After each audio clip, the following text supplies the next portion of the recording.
present and our acting city manager.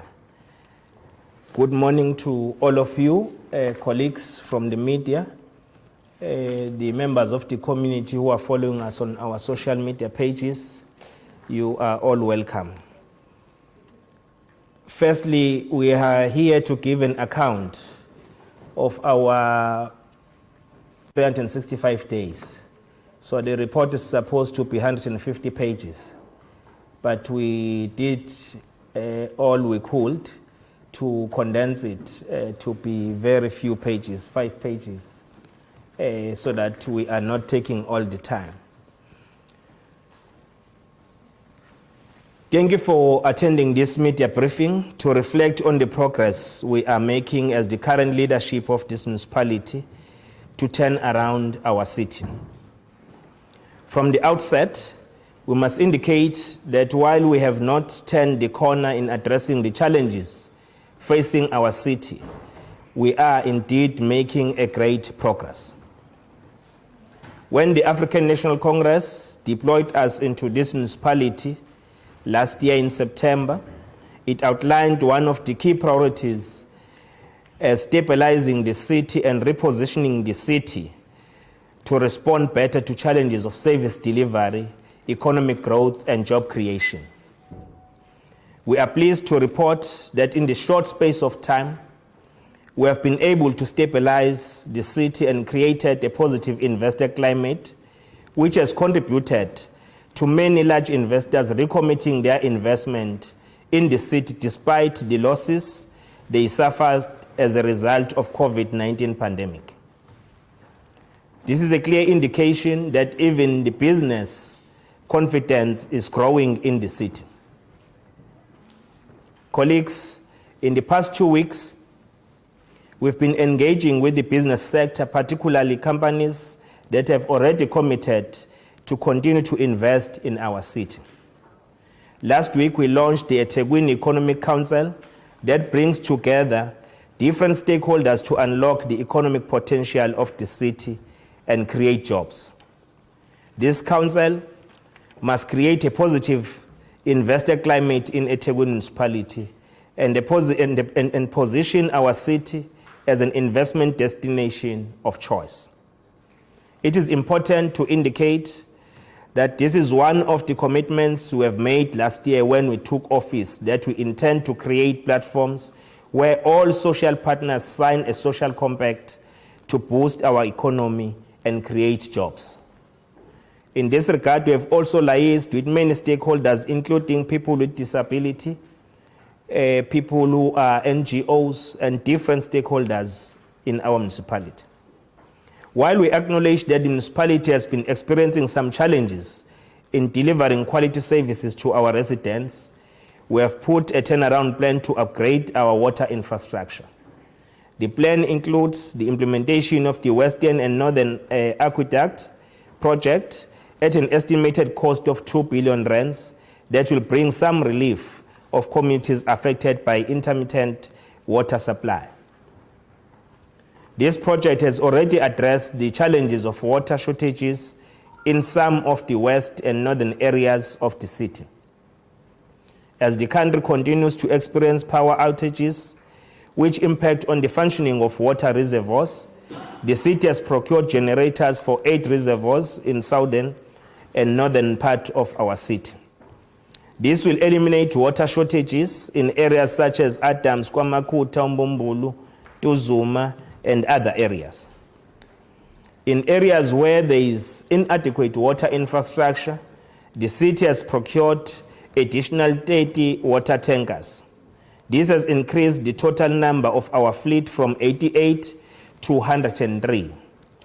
Imoto zamanzi lezo ezinikeza abantu bakithi abangenawo amanzi ngesikhathi bebhekene nesimo senqalasizinda.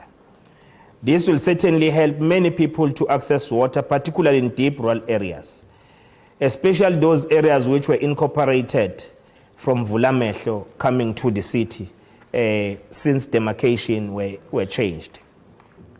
On refuse collection, members of the media, you'll recall that there were several major service delivery disruptions in Township since December 2017 due to several contractual disputes between the contractor and contract workers. This led to a decision by our council to insource the refuse collection services in Mxolisi Township with effect from the 1st of July 2019. The reasoning behind insourcing was to ensure similar service standards of refuse collection in Mxolisi with other areas of our municipality. The municipality has developed a phase-in approach for the insourcing of Mxolisi, which is short, medium, and long-term around plan. We have since made progress in stabilizing services by initially clearing illegal dumps, which had been accumulating over months and were becoming an eyesore and posed serious health hazards to Mxolisi residents. In order to comply with the norms and standard of cleanliness levels in the city, 300 general assistants were appointed on full-time basis at Mxolisi to provide comprehensive service in both formal and informal households, to ensure supervision and proper coordination of functions of the ground. A set of senior staff, general workers, and drivers were seconded to Mxolisi from other regions to reinforce. We have also allocated a fleet of 12 compactors, trucks, and additional vehicles to service business clients and intensify the drive to eliminate illegal dumping in the area. Key basic services that are currently rendered in Mxolisi include the following: a weekly refuse removal service, daily street sweeping and litter picking, ad hoc illegal dumping removal, quarterly distribution of plastic bags, ad hoc business services for business clients. Those are services which are currently being provided. We are currently working on the long-term plan of uninterrupted and sustainable waste management in Mxolisi and other areas. Our main focus will be on the following interventions: recruitment of permanent employees, procurement of fleet for a range of waste management services, establishment of an operational depots in Mxolisi, introduction of education and awareness programs to raise awareness with communities to take their rightful position to clean and ensure that our areas are clean, enhancing law enforcement to prevent illegal dumping. The municipality has also approved an investment strategy which will see the city injecting over 500 million rands in the next 3 years of cleansing and solid waste. This process will lead to the expansion of waste removal services to underserviced communities and to ensure that our city is indeed clean. All the areas, we are not talking about Mxolisi only here. When it comes to electricity, disruption of electricity supply impacts negatively to the economy, and as the city, we are putting systems in place to improve the electricity supply. Currently, we are finalizing plans to move to the new Technical Advanced Network Control Center that will enable our controllers to view the status of the electrical network on a real-time basis. This will also assist us to take informed decisions quickly and reduce turnaround times in attending to faults. As an interim step to the transition from the existing manual network diagrams to the advanced digital control screens, the network has been digitized and the controllers have started using digital network diagrams. In addition to this, the city has embarked on a program of reviving electrical plants that have been out of service. This will improve flexibility of the network and increase energy supply capacity for our municipality. As we make these interventions to improve electricity and water supply to our communities, we appeal to some residents to refrain from illegal connections, which severely affect our resources and service delivery. We acknowledge that there's an increase in the demand for our service due to rapid urbanization. We are also mindful of the fact that our infrastructure is also aging. However, most of the service delivery disruptions the city has experienced were as a result of power cuts caused by illegal connections. To prevent this criminal behavior, the city has embarked on an intensive program to allow residents to apply for electricity installation through proper channels. Ayi nyoka nyoka. We call upon members of the community to be our eyes and ears on the ground and report this criminal act to law enforcement agencies. The city has also developed a comprehensive education and awareness campaign to sensitize members of the community about dangers of illegal connections. We have lost so many lives due to illegal connections. Annually, the city loses about 250 million as a result of technical and non-technical faults, which include illegal connections and bypass of our meters. When it comes to human settlement houses and title deeds, our program to put roofs over the heads and restore the dignity of our people continues. In the past 12 months, the city has been able to achieve the following. About 65 informal settlements currently being upgraded. So which means we are putting services. We are also putting houses in those communities. 30 of them, of these informal settlements, being provided with interim services such as water, sanitation, roads, and footpaths. 91 units completed within Umlazi T section and will be allocated in October this year. The upgrading and maintenance program is underway in all other 10 hostels within our municipality. To provide security of tenure to our people, over 2,000 title deeds have been issued to beneficiaries during 2019-2020 financial year. There is work in progress. Allocation of over 140 million rands to effect repairs relating to storm damage and to address infrastructure challenges that contribute to flooding in the city. We have also issued material to over 3,000 families that were affected by the 2019 storm disaster to rebuild their informal houses. Those who had formal houses, we are rehabilitating those houses, but those with informal structures, we have provided material so that they can rehabilitate their informal structures. We have appointed contractors to rebuild and repair a total of 786 houses that were damaged during the floods.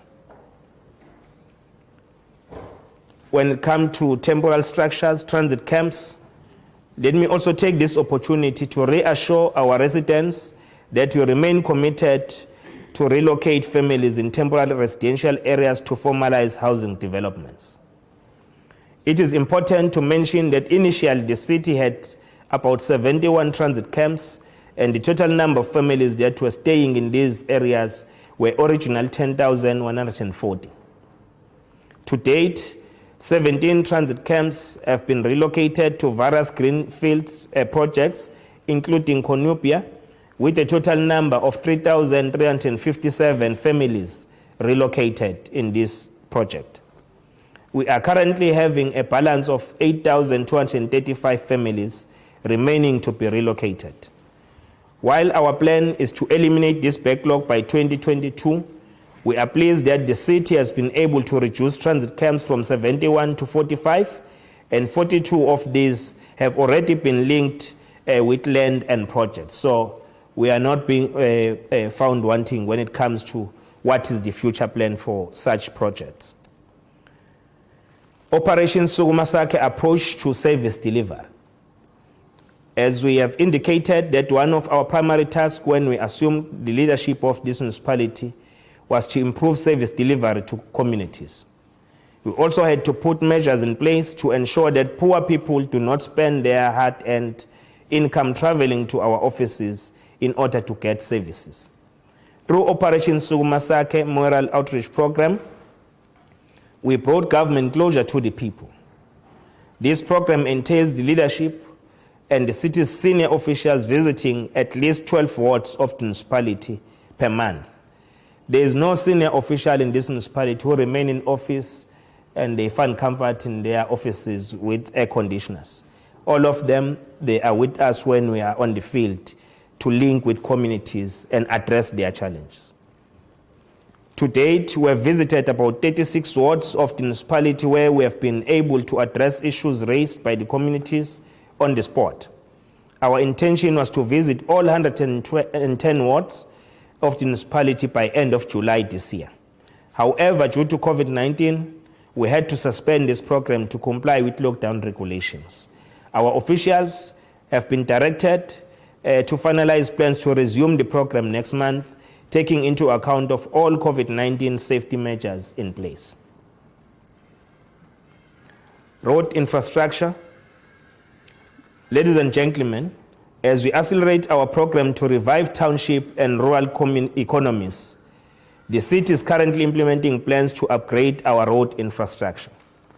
On Sunday, we were in Gwamakuta to hand over a contractor to commence with 2 roads construction projects, which are part of the city's plan to upgrade 21 kilometers of access roads in township and rural areas from gravel to tar at a cost of 53 million this year. COVID-19 and economic recovery plan. The COVID-19 pandemic has impacted negatively on our economy and weakened the prospect of growth in our city. As supported by the data released by State South Africa, last week our country gross domestic product shrank by 51% in the second quarter of the year. This is largely attributed to COVID-19 lockdown. In the past year, the city has driven key foreign direct investment initiatives totaling to 14 billion, which have again highlighted the attractiveness of Durban as an investment destination. At the beginning of COVID-19 pandemic, the city was forced to halt the following catalytic projects: Point Waterfront on water mains, Rivertown Precinct upgrade, Jongweni Mixed Use Development, Dumsan Makai Development, which is the Midway Crossing, Cornubia, Dube Trade Port, Keystone, Clarewood Logistic Park, Centrum Site, Virginia Airport, Durban Film City, Durban Iconic Tower, Ilovo Auto Supply Park. With the easing of the lockdown levels, some of these projects have commenced, and we are happy to report that some of the jobs that were shed as a result of work stoppages have now been reinstated. In these times of uncertainty, strategic leadership from the city has been key, and as such, we have been engaged on one-on-one meetings with key investors such as Toyota, LG Electronics, Mara Mobile, and Heineken on current and future investment plans for the city. The list is endless. We are still going to be engaging with the rest. A key focus going forward in the new normal will be to drive targeted promotional campaign about Durban through the Buy Local and Invest Local campaign. On tourism, the announcement by the President recently to move to Alert Level 2 has brought renewed hope for the tourism sector and spurred us into action. Tourism is one of the sectors that were hardest hit by this pandemic, with Taywin losing about 165,000 visitors during the Easter season and resulting in the following: decline of about 300 million rand in direct spend and 600 million rand in contribution to the GDP, 1,400 in employment opportunities, as well as 39 million in government taxes. Suspension of major events such as Vodacom July, Africa's Travel Indaba, rugby and football events, as well as the Comrades Marathon. The loss of our revenue generation potential of our hospitality and leisure sector of an accumulative total of over 4.7 billion rands. To cushion the industry from the devastating impact of the pandemic and to keep Durban top of mind to both local and international visitors, the city embarked on a soft marketing campaign from the beginning of the lockdown. This included the hosting of Visual Durban July, the biggest horse racing event in Africa, September being Heritage Month, we are running a campaign themed My City, My Heritage to reignite Durban as we welcome domestic visitors during the Alert Level 2. This campaign also aimed to promote awareness to South Africans about the relationship between our heritage and iconic buildings in the city. Singamane sithi nje uye Moses Mabhida Stadium. When you visit Moses Mabhida Stadium, you must know who Moses Mabhida was and what contribution did he make to the revolution and the liberation of our people. So it's important to take note of that. As we approach the summer season, we hope to use the campaign to send the message that Durban is now open for business. When it comes to our port efficiency, colleagues, the city is forging ahead with its plans to increase the capacity and efficiency of our port of Durban, which is currently prone to congestion. In collaboration with the provincial government, Transnet and Sanral, we are upgrading our port infrastructure in line with the city's integrated freight and logistics strategic framework and action plan, which will reposition Durban as a globally competitive port city.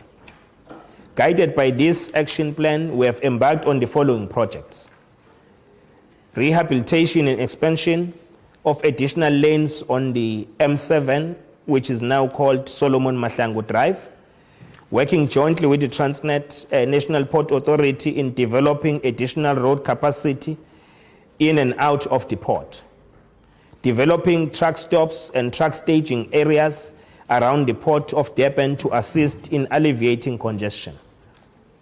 This has been an outcry, especially from the communities of the South, raising these challenges with us as a municipality.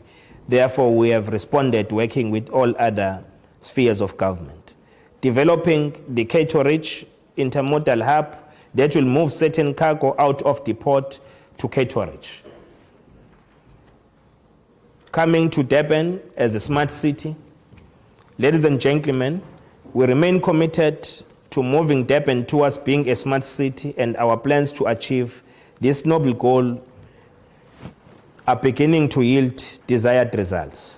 The continued Erotopolis development around the King Shaka International Airport has seen the increase in the number of multinational technology companies investing in our city. Early this year, the city established the first Township Innovation Center at Umkumbane Entrepreneurial Support Center in Ketomena. This initiative is aimed at empowering people to become more innovative in problem solving and create opportunities for new business opportunities in townships and rural areas. We are also accelerating our program to improve connectivity in our city. Currently, the municipality has about 130 free Wi-Fi hotspots throughout the city, and our plan is to extend this service to 750 sites in both rural and urban areas. But we can give an assurance that in our regional centers, our libraries, these services are guaranteed, and other public facilities. When it comes to radical socio-economic transformation, ladies and gentlemen, post-COVID-19, we want to see a transformed economic landscape with all citizens of eThekwini, particularly those who are deliberately sidelined by the brutal apartheid system, participating in the mainstream economy. We are currently implementing plans to build inclusive economy and drive socio-economic recovery as follows. A minimum of 30% of the city's procurement spend must be utilized to establish sustainable social solidarity economy driven by social enterprises. Introduce infrastructure procurement reforms to drive emerging contractor development programs. Establish a supplier payment dispute unit to pay suppliers within or less than 30 days and manage all payment dispute processes. Implement an aggressive oceans economy business strategy. Reduction of fruitless and wasteful expenditure of public funds by implementing an online reverse auction tender system. Establish an enterprise and supplier development fund to drive value chain beneficiation. supporting the informal and township and rural economies, SMMEs, and social enterprise development. Establish mayoral skills revolution war room, focusing on building the skills for the future, particularly among the youth. This war room will be taking all the recommendations which are coming to the council on our economic interventions and put them into practice. So this is a war room. This is not a forum where we'll just be analyzing things endlessly without action. So we'll put more action, lesser talk, more action. Align key economic sectors to higher education institutions to create specialized centers of excellence in the production of skills for the new economy. Develop appropriate stimulus package focused on reducing the cost of doing business for distressed sectors such as tourism sector and manufacturing in our municipality. When it comes to safe and investor-friendly environment, colleagues, creating a safe and clean environment is critical to attract and retain investment in our city. One of our priorities when we took office was to address the challenge of dilapidated buildings following the successful demolition of the buildings in Trafalgar Street last year and our joint campaign with the Durban Chamber of Commerce. A handful of bad building owners have since responded to the municipality's efforts aimed at eradicating bad buildings. Since our meeting in November, which we convened with all owners of properties within the CPD, we are starting to see these positive responses coming. We are pleased to report that since September last year, work has been undertaken by the owners to make the following buildings more aesthetically pleasing. Number 5, Dr. Langalbalele Dube Street, Boulevard Court, 546 Mahatma Gandhi Road, 550 Mahatma Gandhi Road, 5 Pickering Street in progress as well, 29 Pickering Street in progress, 158 Mahatma Gandhi Road, which is also in progress. We have also identified the following council-owned buildings for conversion into social housing accommodation. It's number 44 Lenzas Road, 10 Molinux Road, 2 Epson Road, as well as 97 Include Streets. Angazi sakawashintshe ngani la magama. Ingcoce, sorry. Okay, thank you.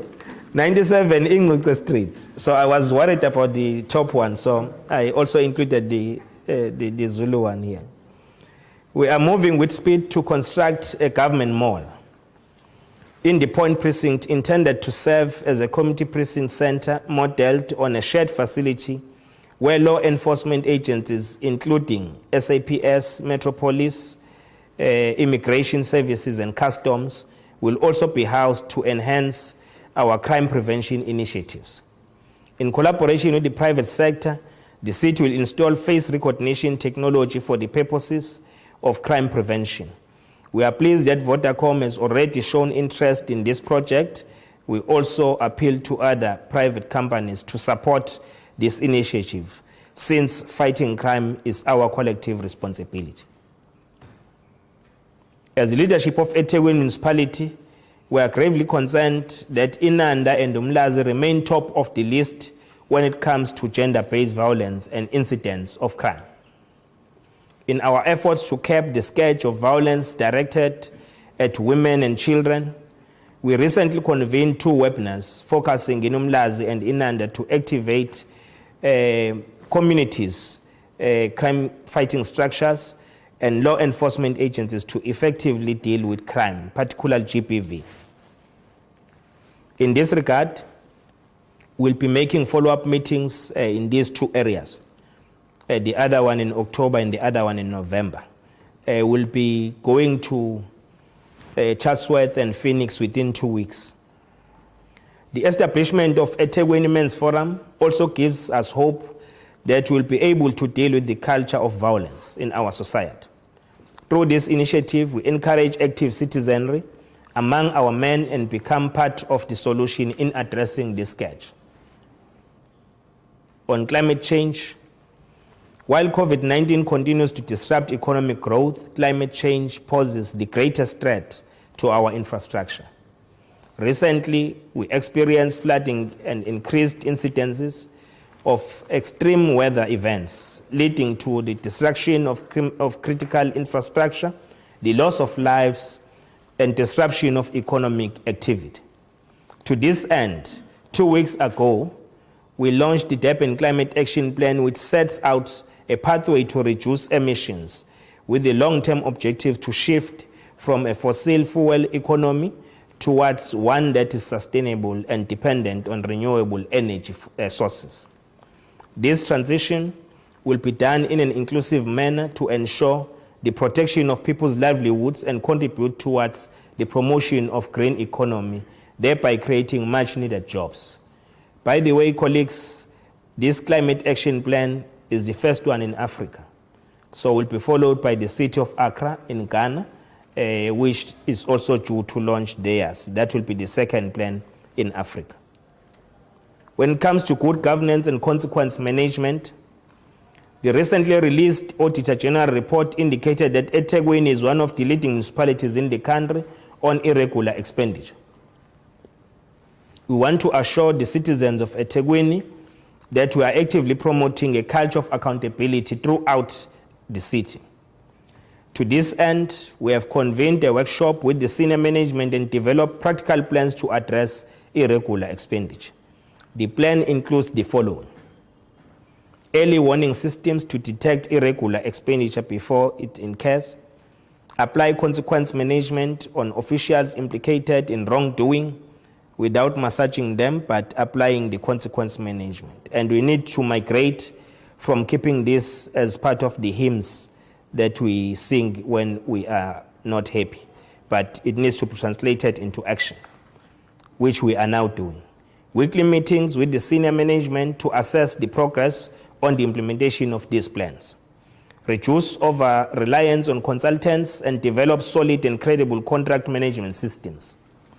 Appointment of supply chain management specialists in all line function departments to support the work that is done by units. The leadership will be getting monthly reports on MFMA violations and take action in that regard. We have made it clear to the officials that non-adherence to the principles of accountability and clean governance will not be tolerated. We are also concerned that some officials have seen an opportunity to mismanage our COVID-19 relief funds by inflating prices against Treasury regulations and guidelines. As the leadership of the municipality, we have ordered an audit on all COVID-19 expenditure to determine the level of corruption in this area. We will support all the work by our law enforcement agencies to uncover any wrongdoing, and we want all those who will be implicated by the report to face the full might of the law. We say this because we warned our officials against squandering our COVID-19 relief fund. Yabona-ke mawuntshontsha sewutsheliwe ukuthi ungantshontshi. Usuke impela ubiza nje ukuphuma ngomnyango. We are pleased that we are also making good progress in reducing the backlog of disciplinary cases arising out of the investigations and reports by the city's Integrity and Investigation Unit. When we assumed our office, we instructed and directed officials to develop a project plan with clear timeframes to reduce this backlog. The plan, which was approved by the Council on the 31st of October last year, has seen the city reducing the case backlog from 333 to 164. The categories of misconduct range from conflict of interest, fraud and corruption, irregular expenditure, to procurement irregularities. As we have seen early today, that there were officials whom their houses were visited by hawks and other law enforcement agencies. We fully support the work done by our government to fight against the scourge of corruption. On revenue collection, As the political leadership, we have been closely monitoring, supporting, and providing policy direction to the issues of cash flow and collections in the city. We have seen the collection rate drop from 95% in March to 56% in April. This increased to 78% in May and 92% in June. The decline in our revenue collection had an impact of 3 billion rands on cash flow of our municipality. Notwithstanding the impact on the city's finances, it was critical that we also provide the necessary support to business and residents during these tough financial times. Accordingly, the following incentives were given to our consumers: debt interest write-offs, arrangement to pay off existing debt with no interest over a period of 24 months, reconnection of services to all consumers who were disconnected due to non-payment. This also happened. We are also pleased to report that the city cash collection was stable in the months of June and July, with almost 2.6 billion that was received and 2.8 billion in August was collected. So far, projections for September show that 11% more cash has been collected compared to the same period in August. The increased cash collection is due primarily to the 100% return of staff to work in Treasury and the opening of the economy during stage 3 and 2 of the lockdown. We also want to report that our billing system is stable with full functionality. The only challenge we are experiencing is backlogs in meter reading, arising mainly from COVID-19, which then result to higher bills. It is anticipated that all meters will have been read by the end of this month because we are improving on this service to ensure that we do not promote estimations, but we do conduct meter readings. Taywin Transport Authority, entity, colleagues, the city is moving ahead with the implementation of the Taywin Transport entity, which will see all bus operations returning to the municipality. This move was endorsed by the council in our last meeting early this month. Our processes to fast-track the process have been really hindered by the court challenge lodged by the current operator. In conclusion, we want to reiterate that while we are making progress in turning the city around, much more still needs to be done. We call upon all sectors of the society to continue to work with us in the journey to build a livable city for all. We thank you, ladies and gentlemen.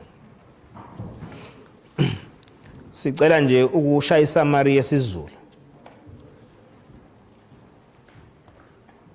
Izoba nzimanyana.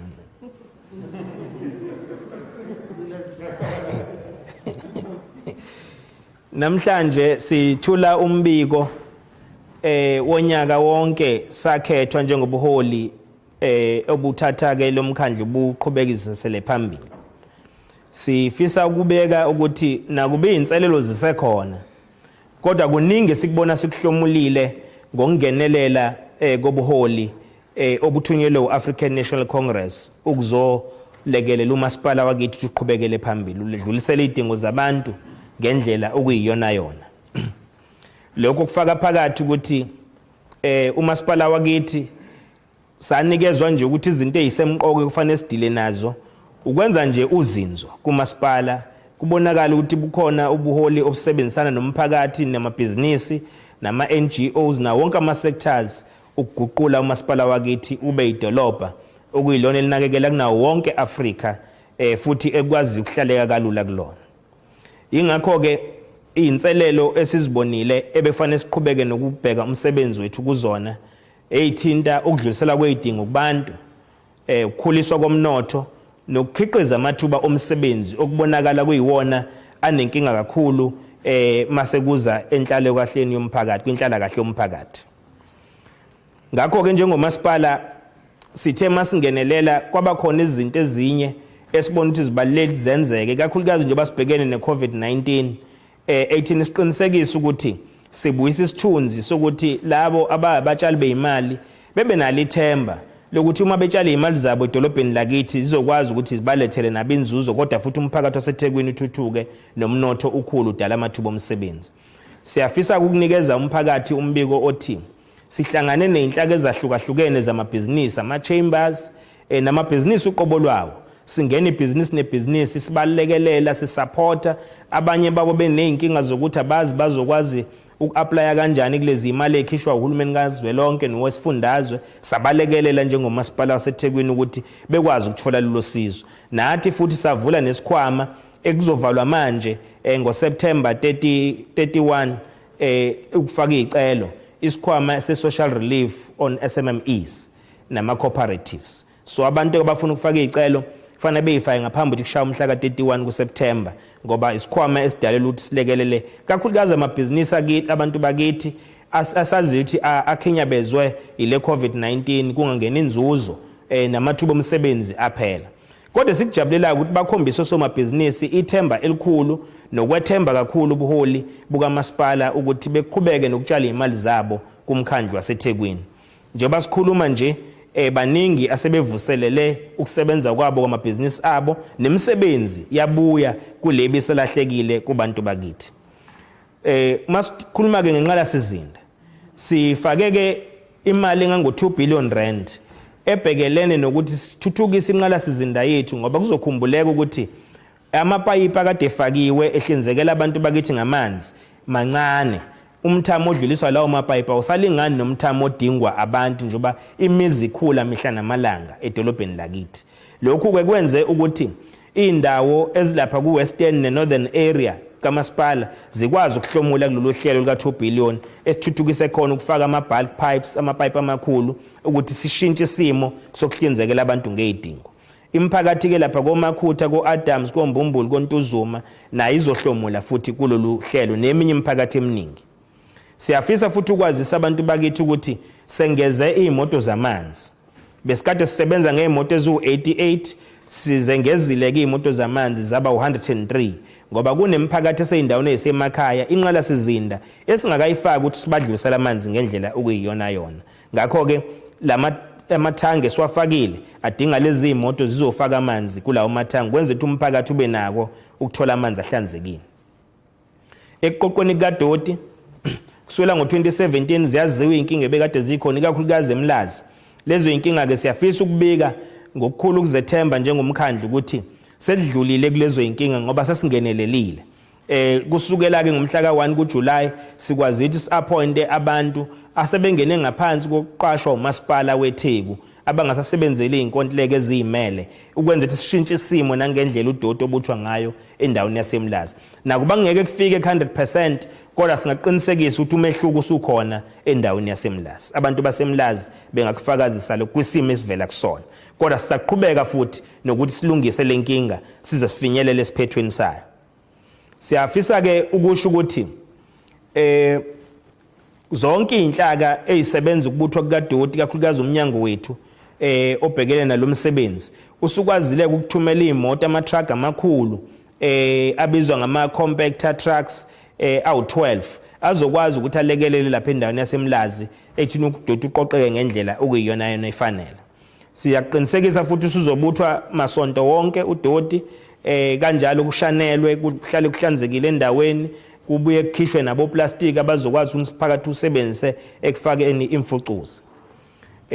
Njengamanje-ke sibhekelela isimo esiqhubekayo sokuthi idolobha lilonke laseThekwini nendawo zonke zikwazi kuba nendawo ezihlanzekile. Sehlise kakhulu ama-illegal dumping ukulahlwa kadoti ey'ndaweni ey'ngafanele.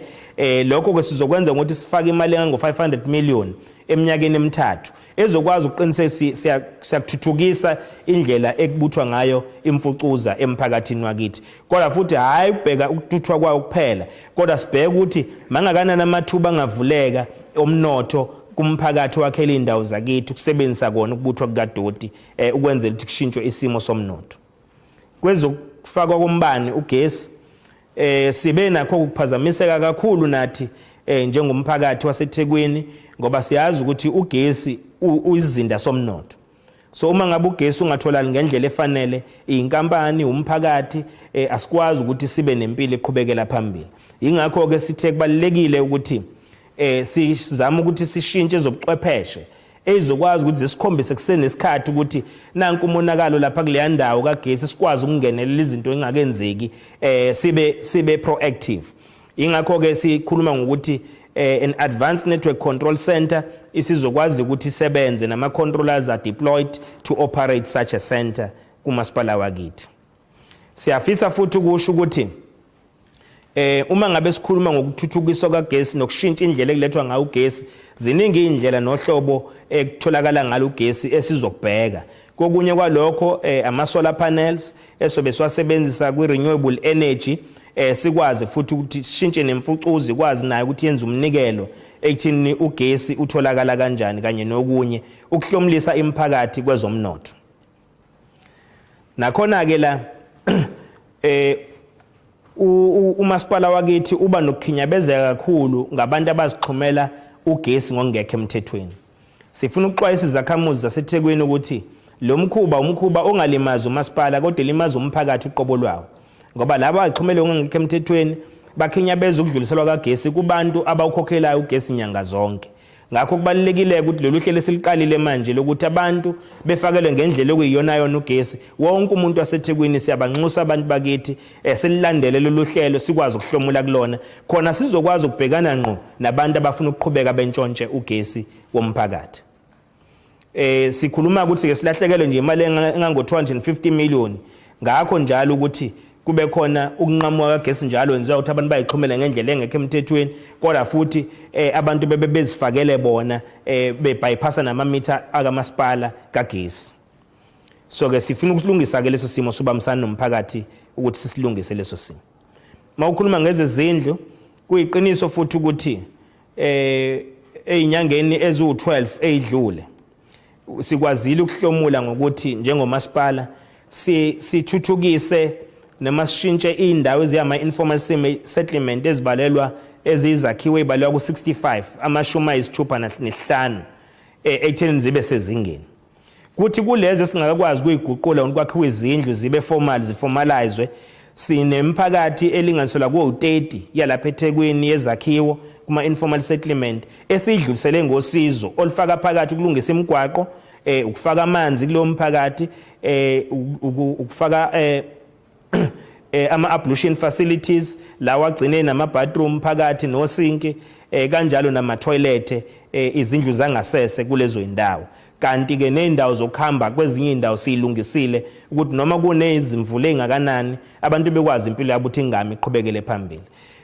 Awu 91 ke izindlu esezakhiwe lapha eNkomlazi T section ehostel, kodwa futhi kuwo wonke lama hostel ayishumi amanye nakhona ukhona umsebenzi ukwalungisa. Sikhuluma nje kade sasanda kwethula inkampani eyolungisa nethokoza kanye namanye amahostela ala eThekwini. Ukunikeza ke uqiniseko ukuthi abantu lokho ababekulwela ukuthi bekwazi ukuba nelungelo lomhlaba bewu-own umhlaba, sesidluliseleke amatayitela ayinkulungwane 2000 kumphakathi wakithi, kwahlomula ke imindeni eminingi kulonyaka wemali. Ngoba phela umuntu uma ngakamnikeza itayitela usuke sangabazi ukuthi uyi-owner yaleyo property unobunikazi. So ke asigcini ngokwakhela abantu izindlu, sibanikeza nobunikazi bezindlu. Saphinde safaka imali engango 140 million. Le mali ke ibihlinzekelwe le mphakathi yakhinyabezwa ikhukhula. Kodwa leyo mphakathi le mali ayenele. Kuyiqiniso lokho. Ngoba 140 million bungeke ulungise zonke izindlu ezizonakala nemigwaqo nazo zonke izinto nama-bridge. Kodwa sithe asiqale ngaleyo mizi ekwabonakala umonakalo omkhulu kakhulu kuyona. Ngakho ke leyo mndeni sesiyidluliselele imaterial laba abakade benezakhiwo kuma informal settlement bovuselela izakhiwo zabo, akuma formal structures sesi-appointe inkampani, lezo inkampani ezokwenza umsebenzi ezolungisa izindlu ezu-786 ezalinyazwa zikhukhula eThekwini. Imphakathi ke sehlomlile kulolu hlelo imndeni elingaselwa ku 3000 inkulungwane 3. Kuma transit camps akulona uhlobo oluhle lokuhlalisa abantu lolu. Ingakho njengomasipala sibone kubalekile ukuthi sizithuthukise lezi indawo beshesha abantu bakithi singenelele impilo yabo ibe ngcono. Kodwa lo umsebenzi omkhulu kakhulu. Akuwona umsebenzi singathi ungaqedwa nje ngonyaka owodwa. Ingakho siyibekela ukuthi kuyoshaya u2022 kodwa umehluko omkhulu sesiwenzile eindaweni eziningi.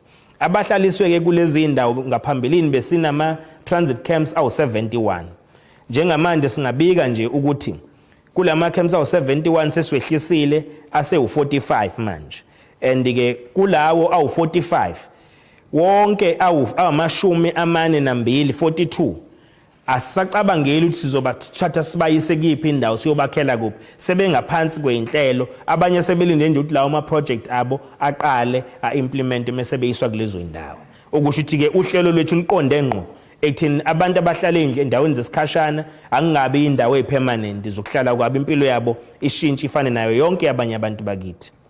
Siyafuna ukuqinisekisa ukuthi kwamanye ama green projects abantu ababalelwa ke eyinkulungwane eziyishumi kanye nekhulu namashumi amane 10,140,000 ibona abade behlezi kulezi indawo. Siyafuna ukuqinisekisa ke umphakathi ukuthi abayinkulungwane ezintathu namakhulu amathathu namashumi amahlanu nesikhombisa 3,357 sebesusiwe kulezi indawo zesikhashana sebehlezi ke manje ezindaweni ezipermanent abanye babo bakuma project afana noKhonupia lapha esikade siwakhile aqhubekayo emkhandlini wakithi.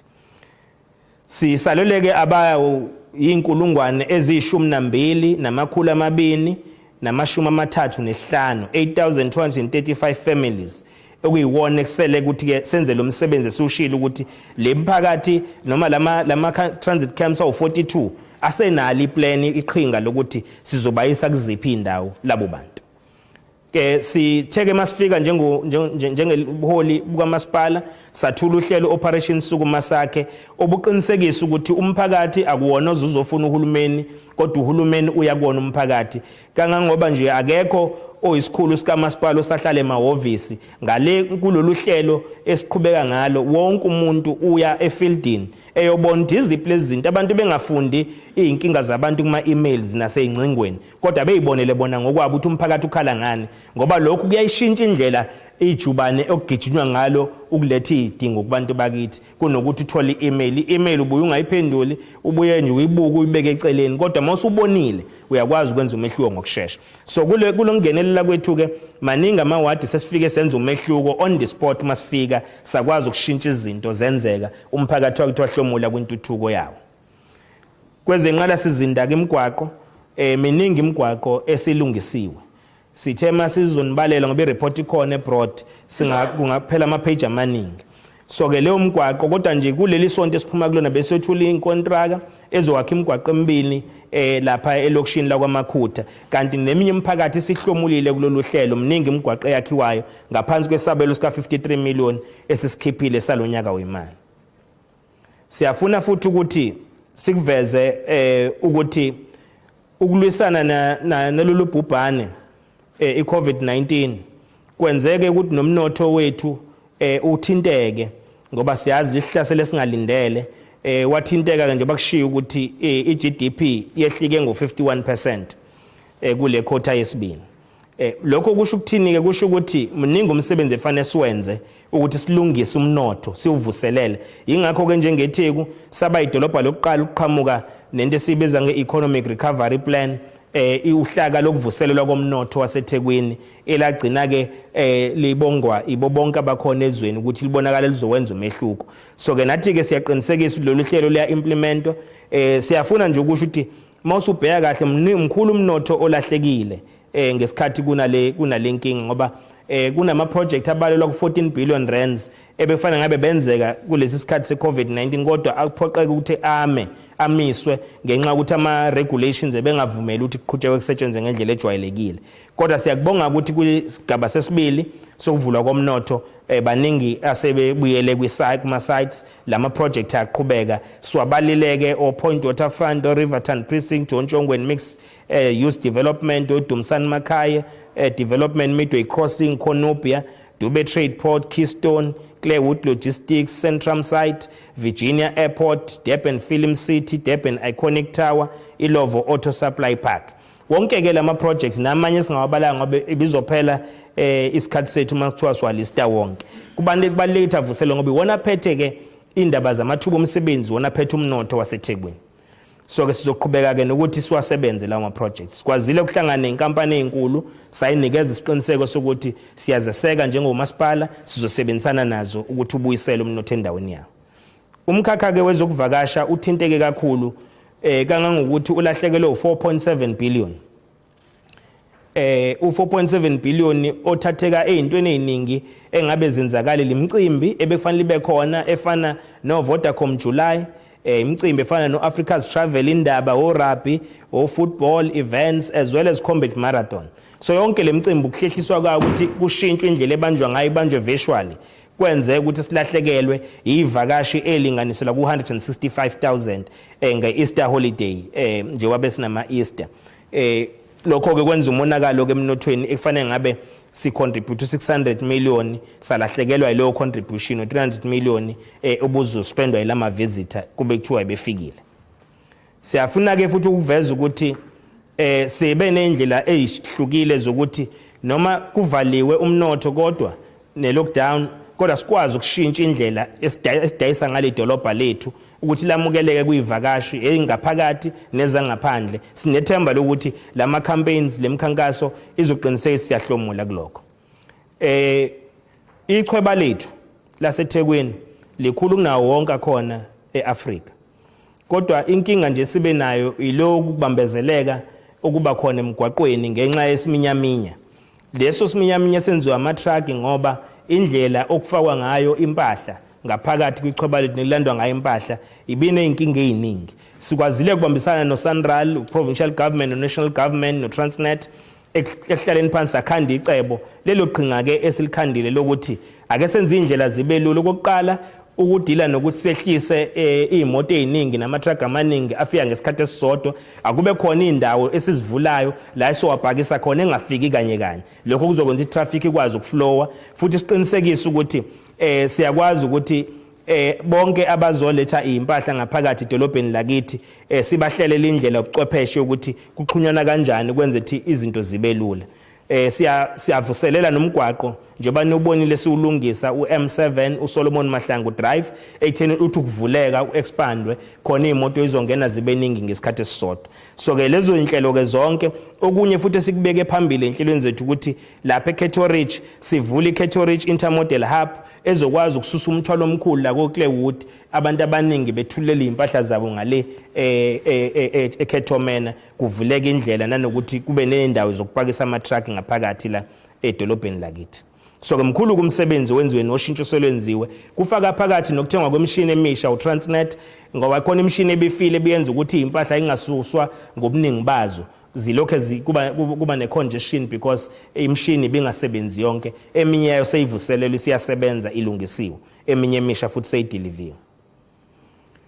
Siyelinye ke lamadolobha elimisela ukuthi sibe idolobha lobuchwepheshe sikwazi ukuthi nathi sifane na wonke amadolobha omhlaba. Yingakho ke ukuvulwa kwemkhumbane Entrepreneurial Support Center eKhetomena kulethu umehluko edolobheni lethu futhi ingakho eindaweni eziningi nakomnini nakwezinye indawo sakhe lama innovation hubs alekelela imphakathi ukuthi kwezokuxhumana ukwazi ukusizakala ngendlela efanele. Nama Wi-Fi ke siwafakile kuma hotspots ethu alinganiselwa ku130. Inhloso yethu sihlosa ukuthi abe la ko750 ama hotspots la kutholakala khona ama Wi-Fi ukwazi ukuthi uma ufuna ukuxhumana nokubheka imisebenzi ube seduzana lezo indawo ukwazi ukuthola information ngokusheshsha. Makukhulunywa ngokuguquka kwesimo ke somnotho nokuphathwa kwawo siqinisekisile ukuthi asishintsheni indlela umnotho onganyelwe ngayo eThekwini ngoba leyo ndlela ayihlomulisi bonke abantu kodwa kuhlomula idlanzana mase kuthi iningi labantu kakhulukazi belivalelwe ngenxa yesimo sobandlululo ngaphandle kweminyango yezomnotho igcinisele ngaphandle. Yingakho siqiniseke ukuthi einhlelweni zethu sizokwenza ushintsho lokuthi 30% uhlinzekelwe the designated groups labo uyibona sibaqokile ukuthi bawumgogodla wokuhlomula ufaka omama ulusha, abantu besifazane ulusha, abantu aba-disabled mase kufaka ama-military veterans. So konke ke lo msebenzi siyawuqala njengamanje ukuthi ukwazi ukubonakala wenzeka. Siphinde sathi makudlulisela inqala sizinda ake kushintshwe indlela ekukhishwa ngayo amathenda uma kwenziwa imigwaqo, kwenziwa ama-bridge, kwenziwa izakhiwo lapha eThekwini. Lokho kuzokwenza ukuthi abantu abasa-imeja masithi unbundle the projects. I-project ayingathi inkulu kuye imali enkulu yamabhiliyoni itholwe inkampani eyodwa. Unbundle it kube khona imali level 1 to level 3 or level 3 to level 5 or level 6 to level 8 to level 9. Kungamane kuthiwa nje hayi ayithole inkontraka kuphela ezo level 9 because mawubheka ngokwe-CIDB ukuthi iziphi lezo inkontraka eziyo level 9 uzothola ukuthi zahamba ngokohlanga ilaba abekade behlomula ngaphambilini abamhlophe abasagcwele lapho kulo level 9. So kubalekile ukushintsha lokho nalabo abanye bekwazi ukuhlomula. Kodwa futhi okunye sokufaka ukuthi angingathi phela mangine project kuhlomula umuntu oyedwa ngenkampani yakhe mase umphakathi kuthiwa uhlomule kushawa ihlombe kuthiwa usunomgwaqo oyitiyela. Asithathe izakhiwo kubantu lapha besifazane i-youth sibafake kuma-cooperatives nama-social enterprises kube indlela abazohlomula ngayo bezibambele nabo emnothweni bengahlomuli ngokuba ama-security e-material nokuba ama-general workers. So zonke-ke lezi zinhlaka-ke ukulekelela somabhizinisi akwazi ukuthi abasebenze kahle kodwa ungabasupport uthi sifuna i-capacity akuyona into emane icoshwe nje iyabuildwa on a particular period.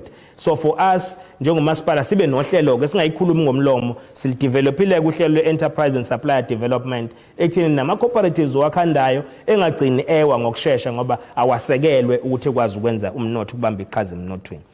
Sizophinde sivule i-war room ezobhekana nokukhiqizwa kwamathuba omsebenzi kanye nama-skills amakhono abalulekile azokhanda umnotho waseThekwini uvula amathuba omsebenzi emalokishini ey'ndaweni ey'semakhaya kanjalo nasedolobheni lakithi. So-ke esifisa ukwenza futhi ukuqinisekisa ukuthi wonke ama-institutions of higher learning sisebenzisana nawo ukuqinisekisa ukuthi abambe iqhaza elibalulekile ekuletheni lawo ma-skills. Sizophinde futhi sifake nama-packages amaningi ukuvuselela umnotho. Akekho umuntu ongathola ithuba lomsebenzi singayilungisile i-environment yoku-investor, singalungisile futhi ukuthi iy'nkampani nazo ngokwazo zibambisane nohulumeni ngokuthi kuma-BEE charters zikwazi nazo ukuthi ingalokho ey'thenge iy'nkampani ney'nkulu esezayimela kudala kodwa uma bethenga izinto i-material abafuna ukusuplya ngayo abayithengi kosomabhizinisi abancane kuma-cooperatives kuma-social enterprises lokho kuzodala amathuba omsebenzi emalokishini si-industrialize nomkhandlu wethu. Ilokho-ke besifisa ukusho siyakubeka futhi ukuthi khona inkinga besinayo amabhilidi asemadala. Amabhilidi asemadala singenelelile sabeza umhlangano nama-owners awo ngonyaka odlule. Siyakubonga ukuthi sebeqalela ukuresponda positive baphendula. Abanye nibona ngokuthi bewapende, abanye bewalungise, abanye befaka ama-adverts ngoba nokufaka i-advert kuyalenza lithi kade lilibi mawusufaka i-advert lithi kubukeka lilihle kancanyana idolobha libuyisa isithunzi sedolobha lakithi. So-ke lo msebenzi yaqhubeka noma ngangiyibale zonke indawo esezenziwe nezisazokwenziwa.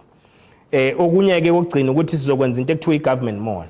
I-government mall yila khona sofaka khona wonke ama-services kahulumeni lapha endaweni yasePoint. Inhloso yalokhu ukuthi sibe no-SARS lapho abakwa-customs, sibe no-disaster, sibe namaphoyisa emetro, i-SAPS bazobe bene-joint operation center yabo kuleso sakhiwo because sifuna ukuthi umuntu uma ezohlala lapha edolobheni lakithi ahambe obhalisa kule center.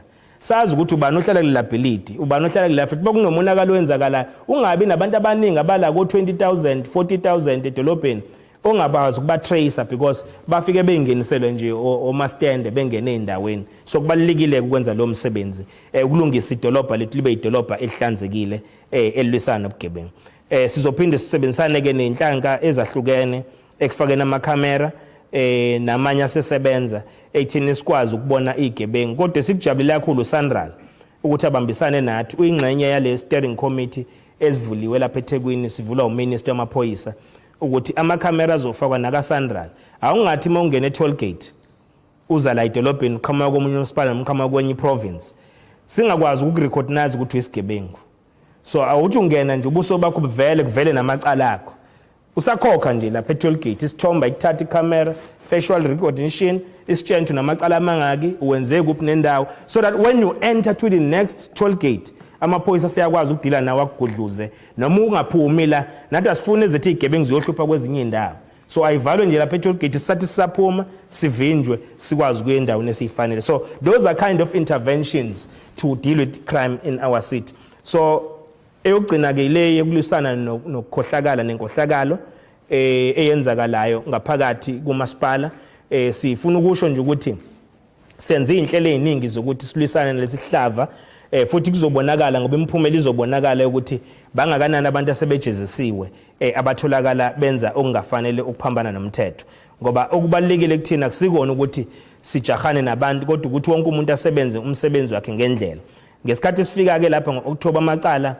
akade engaphakathi kumasipala abantu enkohlala bebhekene nawo bewu-333 njengamanje sewu-164 siyaqhubeka futhi sifuna kwehlike lo-164 uye ku-0 so wonke lamacala wangene axoxwe aqedwe umuntu abhekane nengalo yomthetho so ke njengoba kubonakala namhlanje kusene indabeni ukuthi kukhona akade kuyobhekwa imizi yabo abasebenzi bakamasipala neinkampani so umsebenzi ke swesekayo wenziwa ama law enforcement agencies nathi ngaphakathi siyakwenza uhlelo lokuthi siqonde sigwegwe kwi revenue collection sibe yihlazo kakhulu uma ngabe kuthulwa imiphumela ye-audit kwaba idolobha lethu eliqenqeleza lodwa kulento ebizwa nge-irregular expenditure shuthi irregular expenditure ibuyikhanda ukuthi mhlambe awulandelanga imqathango kahle imithetho ukuthi mawuphasisa le tender ufuna ama quotation amathathu noma kufunakala ngabe ulandele kanje mawu-apply section 32 nazi inhlaka zokulandela mawu-apply section 36 uwenze ngendlela efanele so zonke ke lezo zinto ihlanganisiwe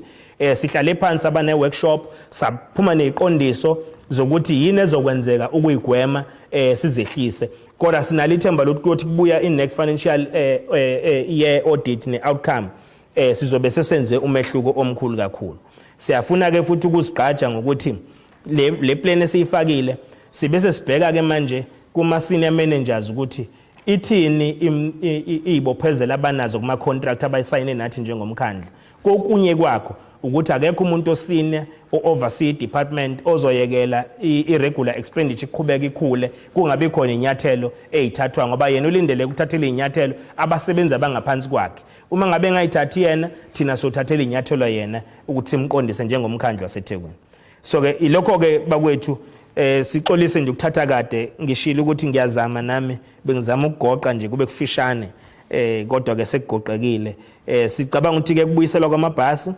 ngokuphelele kumkhandla waseThekwini uhlelo esiphezulu oluphasisiwe kwi-council meeting ebi last month sizoqinisekisa ukuthi ayabuya amabhasi kodwa sisaqedela nje udaba olusenkantolo olufakwe i-service provider ngohlelo olulandeliwe lokuqokwa kwenkampani ezokwenza amalungiselelo oku-appointwa kwe-public entity ukubuyisela zonke izinto kumasipala siyabonga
regards to ECDD and the efforts to clean it up, 100 meters away from the street,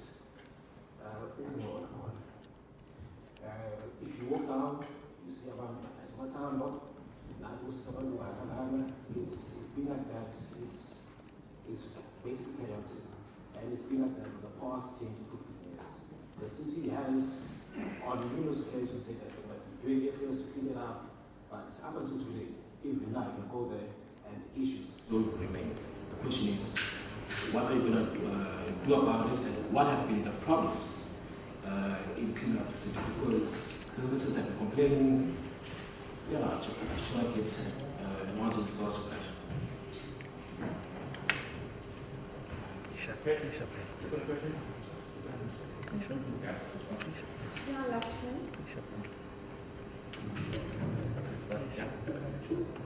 Chanel Lachman from Post newspaper. Earlier you mentioned heritage, and this year marks 160 years since the arrival of Indian laborers to the country. 10 years ago, the city announced that it had 10 million rand set aside for a monument and for plaques. I know that 5 million rand has gone towards those plaques, but the monument hasn't come up yet. I know in 2016 there was a sword turning ceremony that was held, but nothing's happened yet. So I just want to know what's happening there.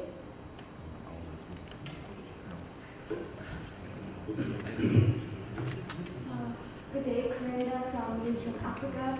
This is with regards to the breaking story we saw this morning. I know that you said you welcome the raid. However, Mayor, this has been ongoing for years. In fact, in July, the homes of municipal officials in relation to this tender that is currently investigated were raided.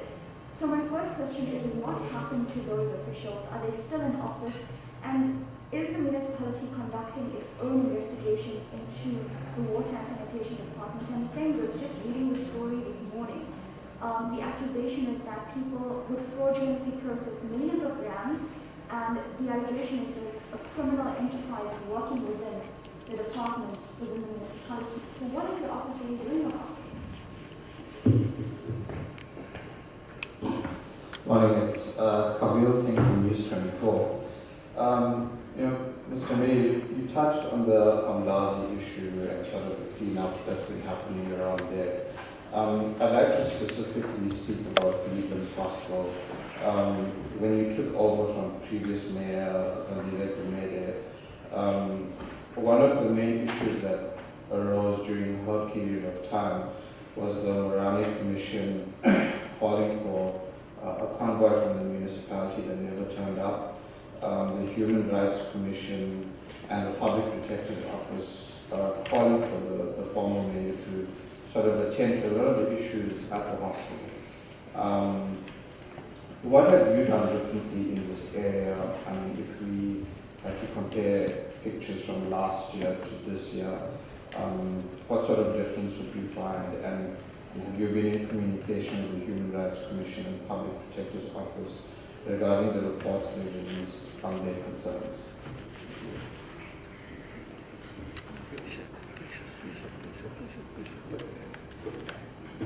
Okay. Good morning, Mayor. My name is Tosco Naduma. I'm from Eyewitness News, Radio 702. My first question has to do with the transformation, with the changes that are being applied in the transport system in the city.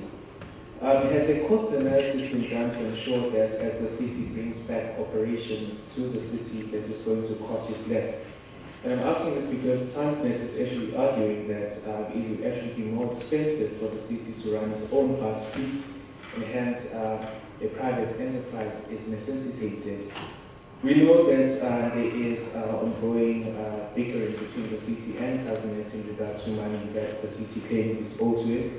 We understand that that amount is close to 400 million rand. Has your administration started recovering that money? What is the plan? I also want to touch on the issue of electricity that you speak about, Mr. Mayor, because I was listening I first read the speech where the part that was dedicated to it, and I was trying to listen to you. I didn't get a sense of details on budgets, on timelines. What I heard was that these issues being attended to, that infrastructure that is on a state of decay is being attended to, but experiences of many people in Taywin, including myself, I struggled getting out of my house because the remote on the garage was not working, because we haven't had power since 4 p.m. And the city's call center is not responding. I had to get Nicole Brand of the DA to speak to officials because my ANC councillor wasn't responding. With that said, are you not making that just another promise by saying that you're fixing electricity issues and not mention budgets and timelines dedicated to it? And then just, I've heard that the city is contemplating preferential load shedding for several businesses, and this has to do with the economy. I'm interested in finding out why this detail is not being mentioned in this particular report, and if that is the case, how will preferential load shedding operate in Taywin? Thank you. Thank you. I think there was a the cover then.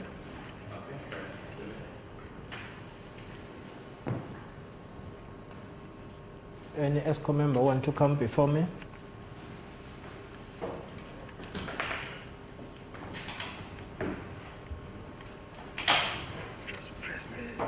I'm doing the commands.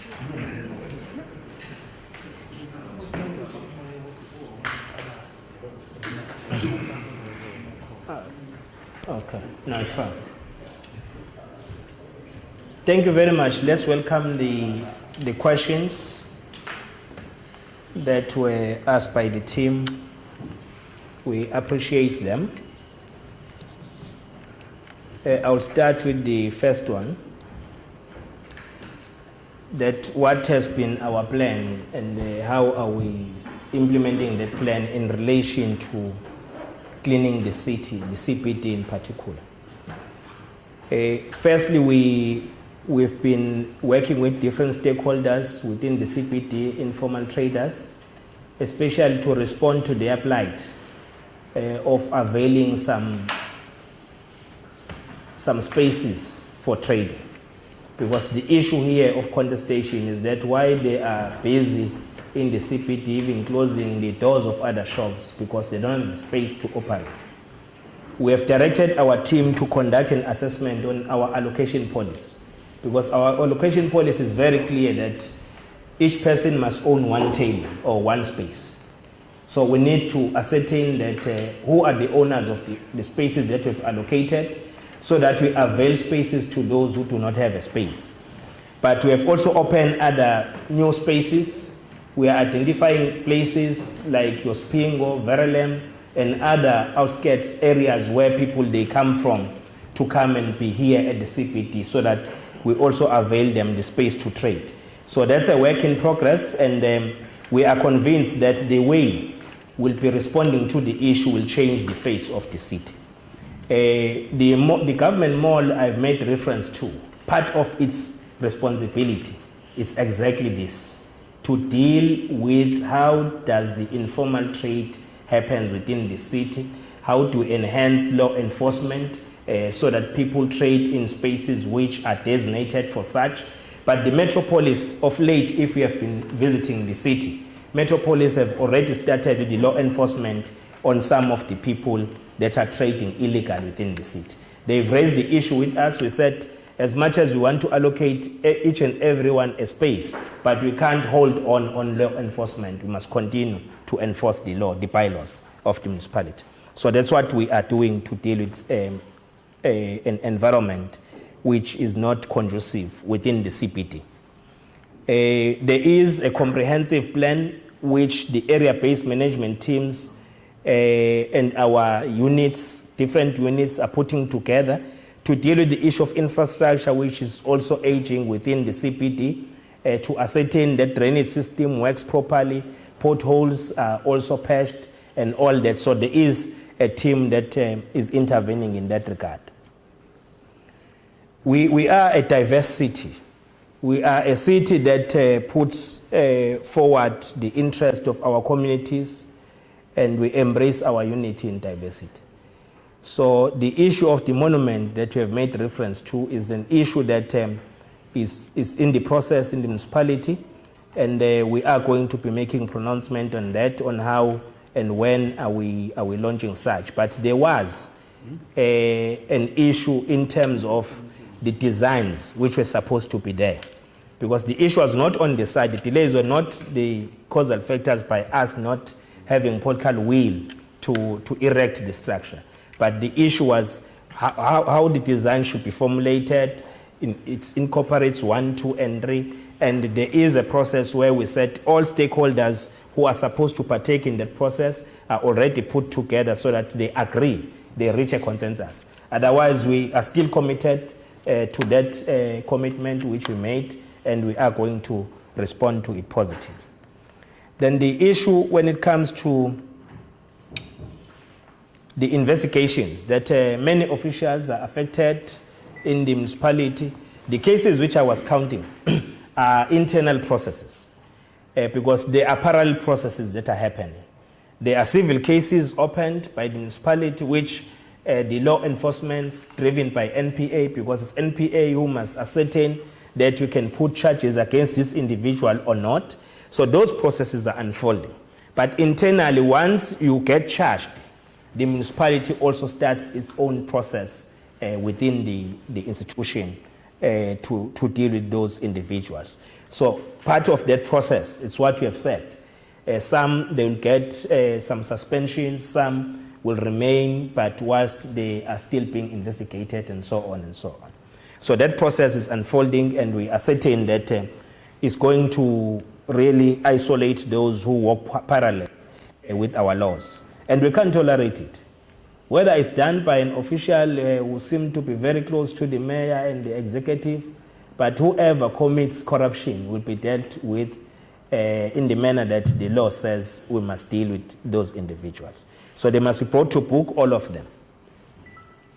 Our caution to the municipality employees was that stop this corruption, because really systems are now in place to deal with corruption decisively. But if you wish to continue, you continue at your own risk. The Cliplands issue, it's true that there were findings by Morane Commission. I was still the MEC, the Public Protector, Human Rights Commission, raising fundamental issues. But some of the work has already started in the hostels. That also include the maintenance, because maintenance was cited in that report as one of the critical issues. So the maintenance in hostels, we've allocated money for infrastructure to rehabilitate our drainage systems, deal with water leaks, and many other aspects that were cited in that report. So there is work in progress. The other issue, will recall that there was a question about cameras. Cameras were fixed, they are working. As the report also raised a concern about the cameras. The issue of finalizing the fencing, because we started fencing but it was incomplete. We are allocating resources to complete such project, but it is a huge project. That hostel is not just a small hostel, it requires a lot of resources. So we are injecting resources to deal with issues that are concerning to the security and access to our hostels. The feasibility study on the implications on the public transport, how we have, why are we choosing to have the public entity? All the studies were conducted, and the council took an informed decision after those studies were presented that it is feasible for the city to take over the entity, the buses, to run the buses. As we speak, at the moment, Transnet is operating buses on behalf of the municipality. Buses are owned by the municipality, they are maintained by the municipality, they operate them on our behalf. So the fundamental issue here is the transition of ownership of everything so that you run the whole process operation. So that process, firstly, we have put in place decisions which will be giving us guidance as to what needs to be done when. So those are the programs and the timelines that we are actually adhering to. Part of those timelines, they talk to the temporal arrangement. Temporal arrangement in this regard actually means that the existing company, because the contract of the existing company is part of the irregular expenditure.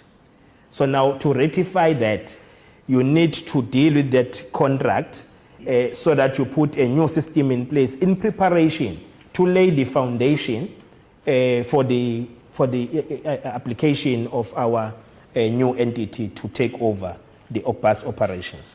So that process is now put on hold on the basis that the argument should be resolved in a court of law whether the municipality has done everything in accordance with the laws to move with that migration, because that migration is very important to us. This is one of the long outstanding decisions the municipality have taken.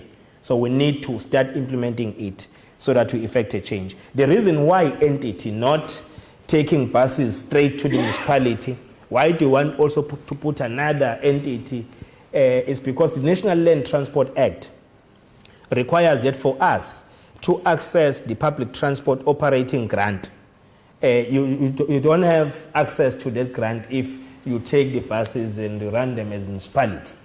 You put them under your department. That is why the Act allows us to establish an entity. And that entity is the one that will be operating on behalf.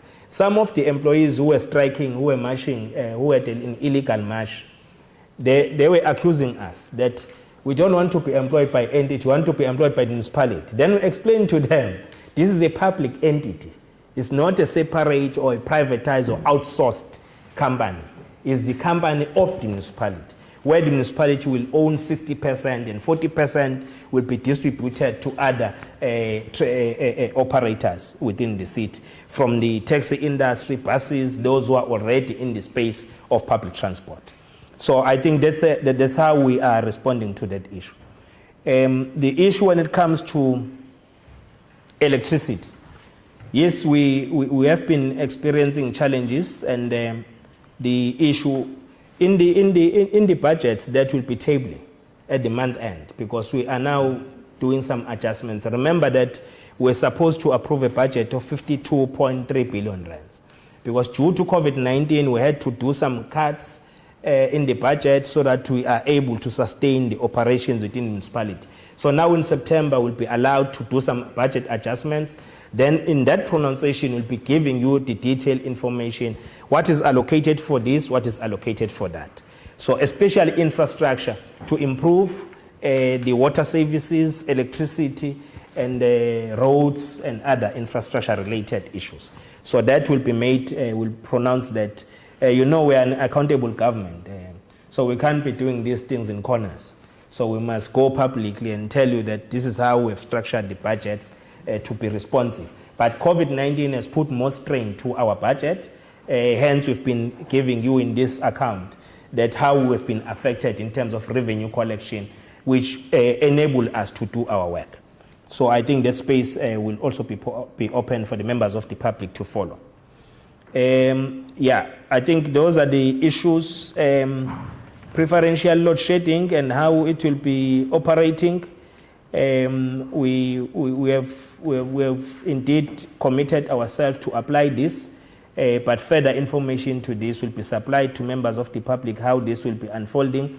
But we intend ensuring that firstly, we ensure that our members of the public, even the manner in which the cuts are applied, should take into consideration that people come from work, so they need to cook and all of that. So we need to look at all those aspects, including the issue of our reservoirs, which also get affected whenever there's load shedding, and it also affects our own systems, because once the load shedding has been applied and now the reinstatement of the service, in most of the areas have been experiencing cuts off of the service during that period, because the capacity, the demand that is there is out there for the service. Once you switch off, you've got to wait for a particular period so that the system picks up and it reboot itself so that it can be able to supply people as expected. But those technicalities are issues which are also being attended to.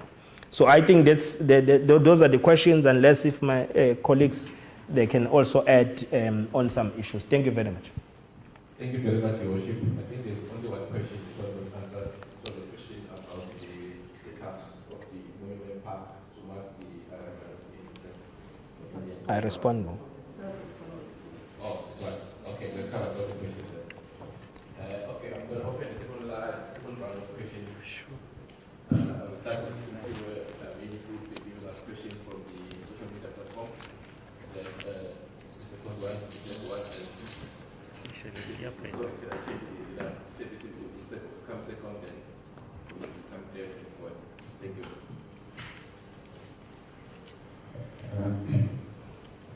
Mr. Zale. Mr. Mayor, there's quite a few questions here from the Mercury newspaper. There seems to be a problem with the call center. The call center is always engaged. What is the problem with the call center and when will the problem be resolved? Secondly, is the issue of the Go Devon project. When is it going to be up and running? What has caused the delay and rise in cost from 2 billion to 3 billion? Can you repeat that, the second one? The issue of the delay with regards to the Go Devon project and the rise in cost from 2 billion to 3 billion.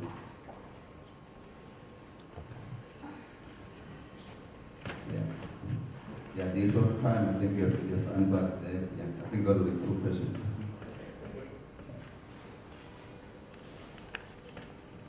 Hi, my name is Bosi Kumalo from SAPC News.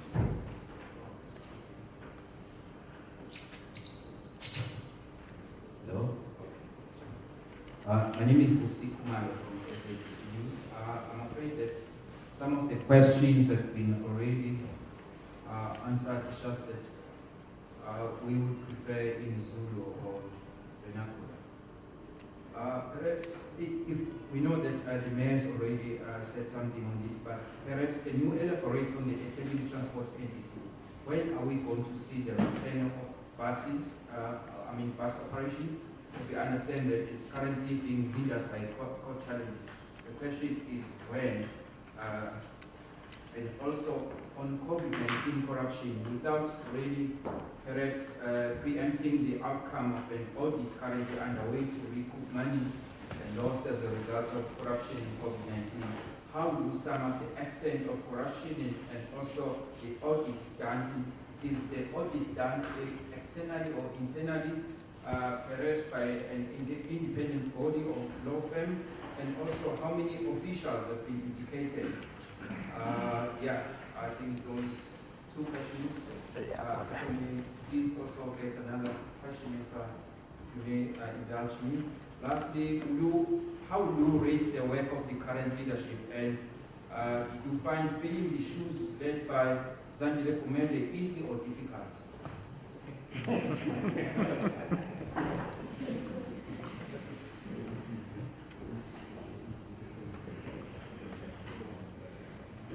Mayor, I am just coming back for the second one. The first question has to do with the transport issue.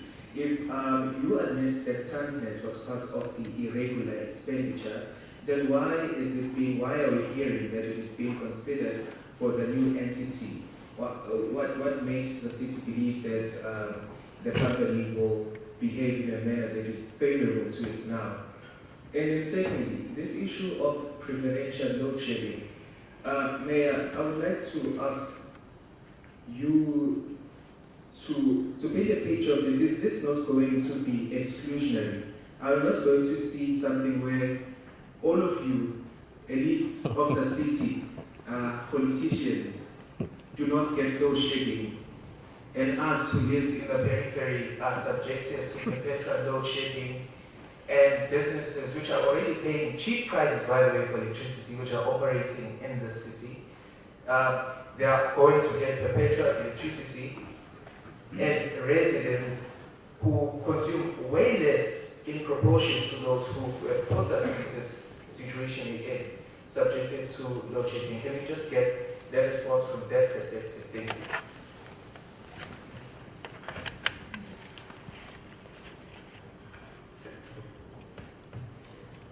Thanks, it's Kabir from News 24 again. Just Mr. Mayor, last week, officials relating to the DSW tender appeared in court, and there was a lot more information that was revealed about copious amounts of data and sort of banking records. Just your response to that ongoing sort of investigation as a city, how you feel about that. And I'd like to find out about Metro Police. We often hear about raids from SAPs, the Hawks today. What sort of investigations, sort of tangible work can you as the mayor communicate to us that comes out of Metro Police crime-fighting efforts, other than, I mean, sometimes we barely even see pointsmen when it comes to load shedding. So what sort of work is being done? Are there any statistics related to crime in the city that maybe you could share with us? Thank you.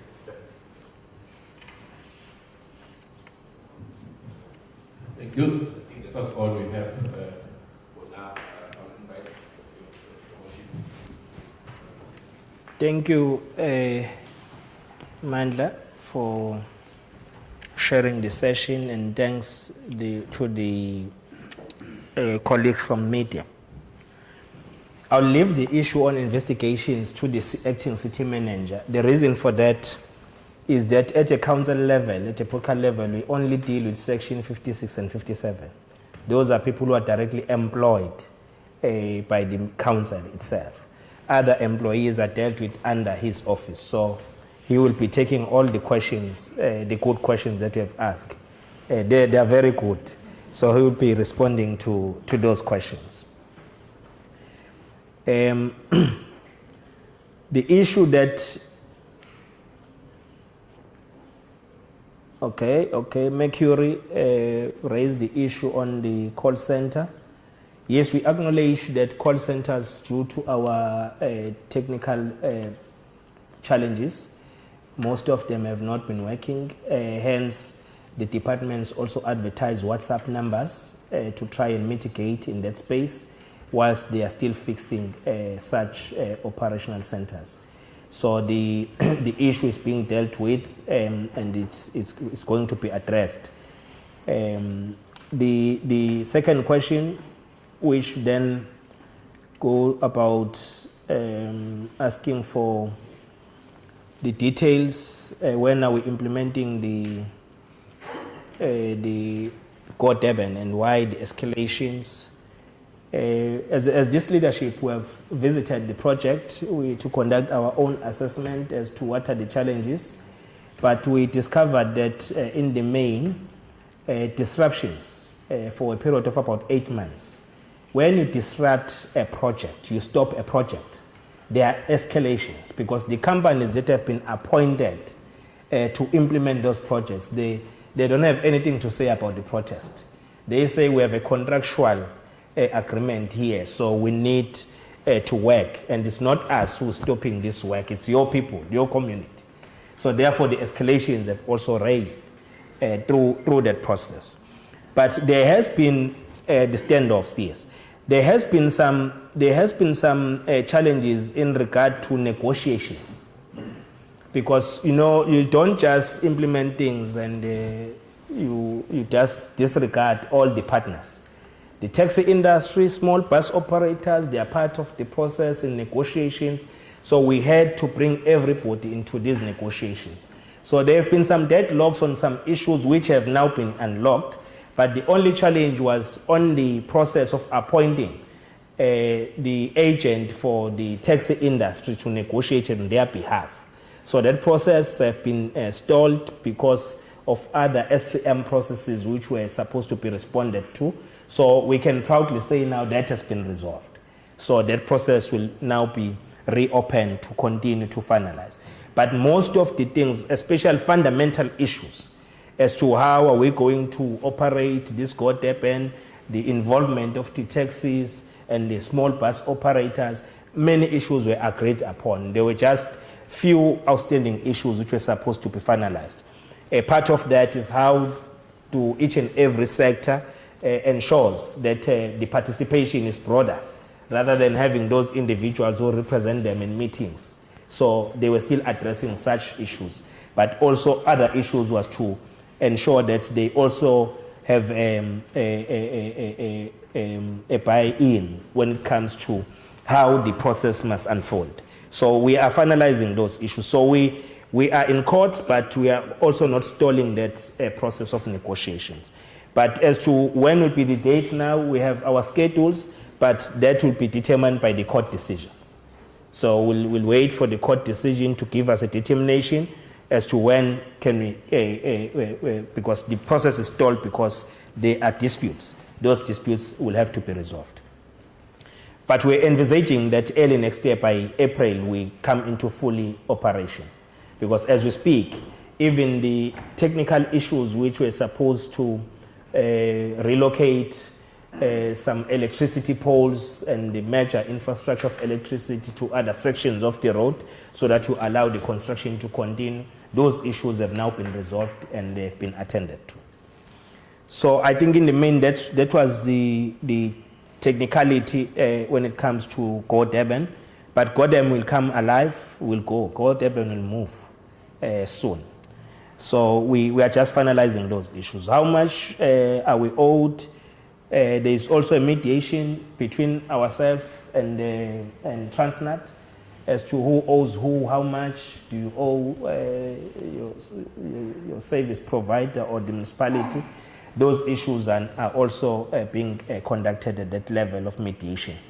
And we are hoping that we'll resolve them. It's not Transnet who have been irregular, it's contract. The contract is the government contract. The contract is the combination of the efforts of provincial government and the municipality. So why the contract became irregular is because it expired. So to renew it on monthly basis, it became irregular because the MFMA does not, the MFMA and PFMA does not allow that. So now we had to correct that by appointing somebody to start the process of leveling the ground for the entity. That is what is being disputed by Transnet.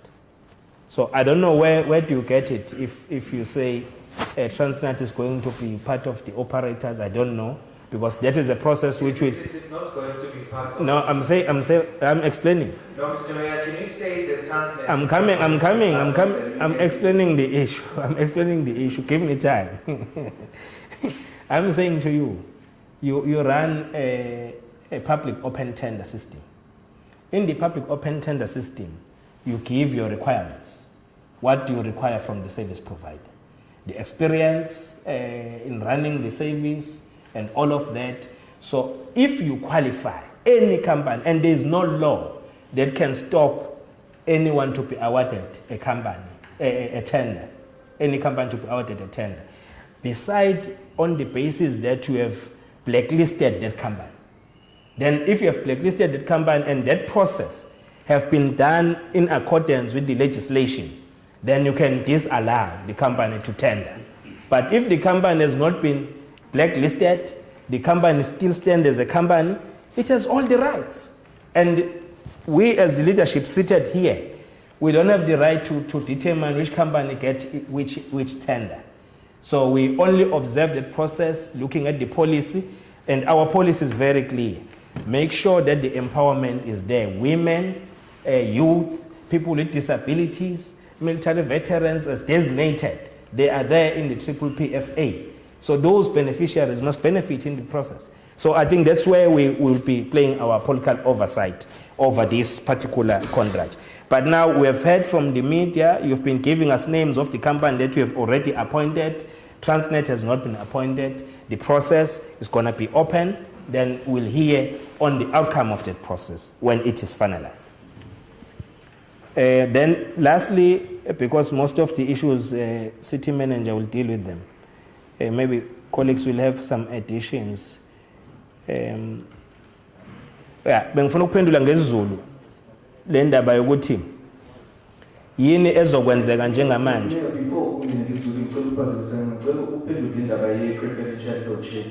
Oh, angithi phela u-city manager khona uzokuphendula okunye. Angithi okunye technically kwama officials. As a politician awuzukuthi wena sizovala laba singavali laba. So a process le yenziwa i-department. So that is why I'm saying he will be able to respond to that. But what we know as our role as politicians in the municipality is to ensure that the process must be just. So even when there is load shedding, come and visit mayor's house, it's dark. So there's no somebody will get a preferential allocation of some space when there's load shedding because you are a leader. So even when there's load shedding, you can visit me. I also open my lights. I bought these electricity lights which I charge them when there's no load shedding. When the load shedding kicks in, I open and switch on my lights so the house gets brighter than being darker. So I think those are the processes that are pertaining to that. The issue when it comes to bengifuna ukuphendula ngesiZulu so that izosaseyigoqa uCity manager ngabe ngisabuya. The issue udaba olukhuluma ngokwenziwa kaGodurban okuhlelo lokudidiyela ezokuthutha ikakhulukazi izithuthi zomphakathi zikwazi ukuthi zibe nama lanes dedicated ukwenza ukuthi ifikise abantu ngesikhathi emsebenzini provide transport safe namabhasi aphilile nakho konke lokho. Leyo process leyo iyaqhubeka kodwa futhi sikujabulelayo ukuthi inkinga eziningi kuma negotiations ezazikhona engxoxweni sezaxazululwa sekusele nje inkinga ezimbalwa kodwa ke kuba nokuphazamiseka kwengxoxo ngokuthi abanye akade bemelelekile ebemboni yamatekisi befanele bebe nayo ummeli wabo noma ozobamela ekhulume on their behalf bekhona in leadership. So kwaba nama delays ngokwe process ye-SCM njengamanje singaqinisekisa ukuthi sekulungelwe ukuthi appointwe leyo support for i-taxi industry. That has been one of the challenges. Then okwesibili kwi-issue ethi bekwenze njani bekumiswe yini umsebenzi njengoba kulokhu kunyuka nemali kuyiqiniso futhi ukuthi le nqala sizinda ma udeveloper bekufanele kwenziwe imigwaqo kukhande nama-bridge ama-structures kwenziwe zonke dedicated lanes wonke lo msebenzi uqhubekile sekusele nomsebenzi omncane osele lapha nalaphaya. Omunye lo msebenzi ubuvinjwe ukuthi kufanele kugudluzwe intambo nezigxobo kagesi ezinkulu ezithwele ugesi wale dolobha so ke akwazi ukumane ukwenze lekho noma kanjani ngoba uzophazamisa umnotho. So bekufanele kube khona indlela ke ezokwenza ukuthi noma kwenzeka kodwa umnotho ungaphazamiseki kakhulu. Siyajabula ukuthi sekuxazululiwe leyo nkinga abakwagesi bebambisene no Transport Authority they are responding to that. Then ke mase kuba issue yokuthi ngesikhathi le program implemento kuye kwaba khona ukumiswa isikhathi eside kubalelwa ko8 months kwale project. Lokho kuma ke kwe project manje abantu abajabulile ukuthi bafuna ukuhlomula kwezomnotho fanele imeke iproject ingasebenzi mayisuka imili iproject se award icontract sewikhiphile inkontileka wamnikeza umuntu efanele enze umsebenzi. Lo muntu yena akusesile udaba lwakhe ukuthi khona umphakathi omisa iproject kuyena uthi mina ngi-appoint ukusebenza la imishini yami ibekwe la esayithini fanele each and every hour isebenze ngikhokhe imali engaka nami ngiyirenta ama ngiyirenta or fanele ngiyikhokhele imali engaka. So lezo zinto ke zenza ukuthi ku-escalate nama prices. Kokunye kodwa kufaka into enqala sizinda ngoba mawusuku developer nakuba kade uyenziwe i-feasibility study wenza all the studies your geo studies and so on kodwa kuyenzeka uthola kade ungaku-anticipateile kwi-project whether each ubulibonela usize omngaka but going deeper mawusuthi udila nalo liyasakazeka lishona phansi komhlaba. So okusho ukuthi imali ozoyispenda to deal with that ibankulu kakhulu kunemali bukade ucala ukuthi ubungayisebenzisi. So there are those escalations in the project that sometimes happen in the construction. So ilokho bekwenza ukuthi i-project ime kodwa i-project kuyaqhubeka ke ingxoxo njengoba sishilo futhi ukuthi ukubuyiswa kwamabhasi nawe ezongena ngaphansi kamasipala uhlelo oluqhubekayo ngoba isinqumo esathathwa umasipala futhi esebheke zonke izinto ukuthi uzokwazi ukulisingatha kahle umasipala nangokuyimali uzokwazi ukulenza ngoba uhlelo ongakulwenza njengomasipala nje ungenayo i-entity ngoba mawudecide ukulenza njengomasipala ungenayo i-public entity awulitholi lolu xhaso lwemali olihlinzekela umphakathi leke sithi i-bus subsidy la ekuxhaswa khona umuntu nomuntu i-passenger ne-passenger. So ke to access that udinga ukuthi ube ne-public entity umthetho ukuvumela ukuthi wenze lokho. So ke izinto ke zonke lezo esibona ukuthi ziyenzeka futhi izoqhubekela phambili kodwa besifisa ukuthi ngabe lolu hlelo seliqalile kodwa besikade si-anticipate ndisicabangela ukuthi mangathiwa zonke lezi sizenza ngokusheshsha ngendlela esiyibekele ngayo ngama-timelines kungashaya u-April sekuthiwa selisebenza ngokuphelela uhlelo kodwa ngoba siseyinkantolo lokho sekuyoba yinqumo zeyinkantolo ukuthi sithathe isikhathi esingakanani ekuxazululeni udaba olurezwe neyinkantolo.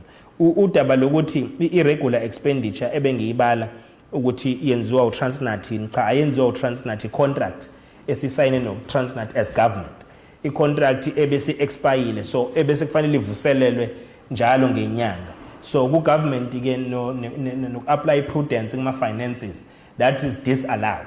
So ikona-ke lokho kwenza ukuthi noma uqhubeka ne-contract but qhubeka nento esi-irregular shuthi isinokuhlephula kancane umthetho fanele sikulungise ngokusheshsha lokho ingakho sathatha isinqumo sokuthi ke aku-appointwe ke ngokusheshsha kwenziwe indlela ku-consult inkampani ekhona yaziswa ke ukuthi kuzo-appoint inkampani entsha ezokwenza i-foundation for ukuthi iqale i-public entity sebenze eThekwini. Inkampani ke khona uTransnet njengamanje usisenkantolo on the basis ukuthi udisputer uku-appointwa kwenkampani le ekufanele i-appointwe yenza lawo malungiselelo. So ama-issues ke singasakhuluma ngawo lawo ngoba aseyinkantolo siwa-resolva eyinkantolo mase siyaqhubeka nomsebenzi mase esephenduliwe kuwona. Siyabona. Thank you, Your Worship. I'll just deal with the issue of the internal of the audit around COVID-19 expenditure, and also the consequence management as it relates to those that have been charged, and also just briefly on the so-called preferential load shedding. First and foremost, I think it's important for me to give a context within which expenditure for COVID-19 took place.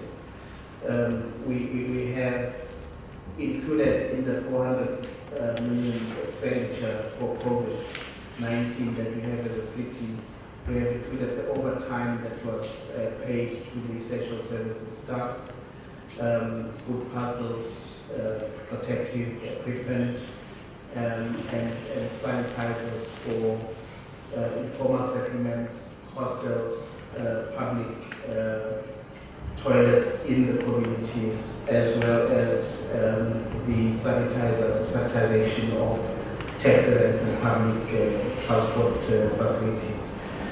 So the expenditure therefore was for those matters. And also for the homeless, the expenditure that we did for the homeless. We have a report that has been done now that indicates the expenditure audit on the food parcels and the homeless. And for us, it indicates that there was value for money that was actually acquired in respect of that. The audits are being done by internal audit to the municipality, and where there's an indication that there may be an issue of fraud and then subject to a forensic audit process, which is done by an external organization or external firm. For now, we believe that it's sufficient for us to do the audit internally, and the internal audit unit does display and guarantee the independence that they ought to have as professionals. Otherwise, if they didn't, they would then be removed from the Institute of Certified Internal Auditors, which is a professional body that looks after their work. And secondly, they would have to find themselves they would be found wanting if they didn't, because the AG would place reliance on the work that they do. And if AG can't place reliance on the work that they do, then again, as professionals, they will have a problem. So we are still conducting, therefore, the rest of the audit as it relates to the PPE and the sanitizers, which is a smaller amount, but as I said, the bigger amount would be your food parcels, the overtime, and the homeless, the other reports which indicate that there was value for money and acquired in the meantime. Insofar as the preferential load shedding, I think it's probably unfortunate that it's being referred to as preferential load shedding. I would prefer to consider load shedding in the sense that there has got to be an analysis of the economic landscape and the operations of companies to ensure that, and also to ensure that the impact of the load shedding is minimized on the economy and also minimized on the residents and residential communities. If I may just take an example, the fuel for the country, 70% of it comes from the two refineries in the south of India. That's for the country. Now, we had a meeting with the refineries, and they indicated that if there is a disruption in electricity supply, they have to throw away the whole product for the day, but also they have to clean up and flush the system for a week, and therefore production is lost for a week as such.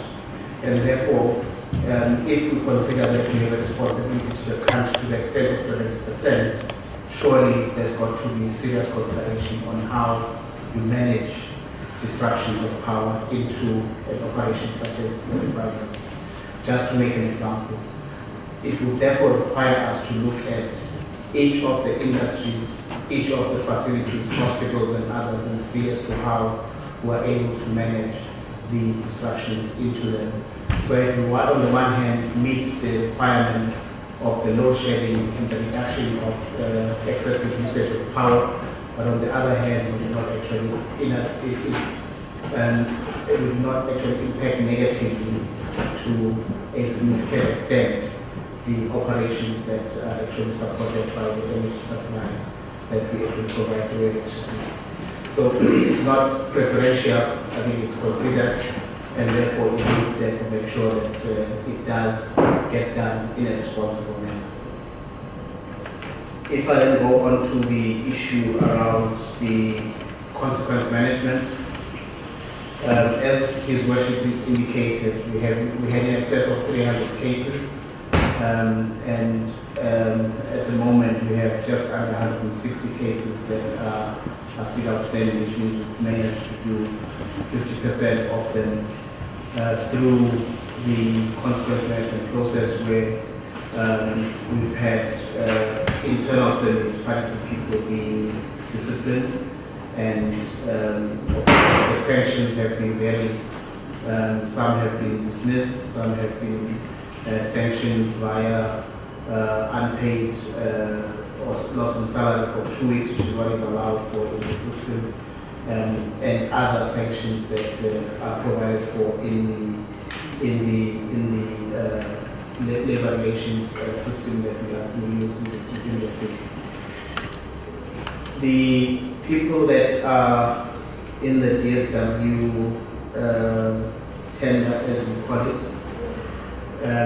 were subjected to a forensic investigation, so that we at the moment do have the reports that have been finalized, and we're in the process of implementing the consequence management process for them, where we've appointed presiding officers and prosecutors who will actually then deal with the internal processes, and they will go in tandem with the external processes of the court. But they will then be concluded in their own course and in their own process as a court. So essentially, we are having them on hand, and we are processing them, and you will probably hear very soon some of the outcomes of those labor relations processes. The one that is fresh, which is at making the rounds in the press, at water and sanitation. That one, we have had our internal investigations unit working with the Hawks in its execution. And at the moment, we are then also awaiting a report from them, so that we can then again initiate the internal processes of dealing with the suspected employees in the process. With Metro Police and the crime fighting, His Worship is actually chairing a team that consists of Metro Police, Safer Cities team, and other players in the municipality who deal with the management of security, to actually have a comprehensive security plan that deals with safety in the city. Crime prevention being one of those issues that has to be focused upon, but it's not exclusively the thing that has to be focused upon. And Metro Police is involved in the process as well. So clearly, the leadership is, together with the administration, working tirelessly to get crime prevention in the context of safety and security in the municipality being actually carried forth. Yeah, of course, there's also a collaboration between Metro Police and SAPS, because Metro Police is not able to do everything that SAPS are empowered to do in terms of the law. They go up to a point, and beyond the point, SAPS has to take over. And they sit in what is called a prop joints together, and they're then able to work out as to how they can collaborate, the left hand and the right hand, in the management of crime in our region. Thank you. Thank you, Mr. Chairman. And I think the last one on crime, we have made reference on the webinar that we are convening with the hotspots in the area. Part of what the work that we'll be doing is to revive structures, community crime fighting structures, so that they take their rightful position in the fight against crime. Also working with communities to relate relevant information of the criminal elements within their own areas, so that we remove them from their areas. The carjackers, we must know them by names. You can't say that in the whole city you don't know who are the really people who are engaged on carjackings. We must know that the intelligence must work, but supported by the work from the community. Lastly, the issue, we are the only metro in South Africa which has no executive mayor. I always hear you calling me executive mayor, but I accept when you promote me to be an executive mayor. Here we have a political multi-party system, the executive system. So that is why you don't focus on individuals, because you are not an executive. The executive mayor is like president appointing the ministers, your MMCs. Here it's a collective that works. So the foundation that the collective has laid for us when we took over, because we took over debating, I think it's a solid foundation which will make us continue to work our work and make sure that we change the lives of the people for the better. Thank you. Thank you very much, Your Worship. Thank you very much, CM, for the feedback. At this point, I'd like to take this opportunity to the media to thank you for coming through today. Thank you for your questions. I would like to declare the meeting over. And I would also like to invite you to our refreshment that has been prepared at the mayor's boardroom on the other side. I'd like to invite you to join us. Thank you.